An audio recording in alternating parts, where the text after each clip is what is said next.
இப்போ பிசாசு வந்து எதை சொன்னா? அந்த விஷயத்த சொன்ன, நன்மையை சொன்னா, தீமையை சொல்லல.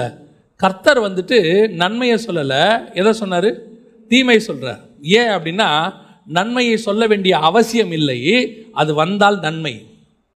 அதை ஏற்றுக்கொண்டா நன்மை தானே, அதில் சொல்ல வேண்டிய அவசியமே இல்லை. ஆனால் தீமையை தான் கண்டிப்பாக எச்சரிக்கணும். 100 feet ரோடு இருக்குது, ஹைவேஸில் நீங்கள் போகிறீங்க, நடுவில் ஒரு ஸ்பீட் பிரேக்கர் இருக்குது. கண்டிப்பாக நீங்கள் அங்கே என்ன பண்ணணும்? ஒரு போர்டு வைக்கணும். ஒரு ஸ்பீட் பிரேக்கர் இருக்குது, பொறுமையாக செல்லவும், இல்லைன்னா ஆக்சிடென்ட் ஆகிடும். அதே நேரத்தில் ரோடு நல்லா இருக்குது, 110 நீங்கள் போகலாம், 100 போகலான்னு வச்சுக்கோங்க. அங்கே போர்டு வைக்க வேண்டிய அவசியம் இல்லை. ரோடு நல்லா இருக்குது, வேகமாக போங்க அப்படின்னு அவசியம் இல்லை. அந்த ரோடு நல்லா இருந்தால் நம்மளே என்ன பண்ண போகிறோம்?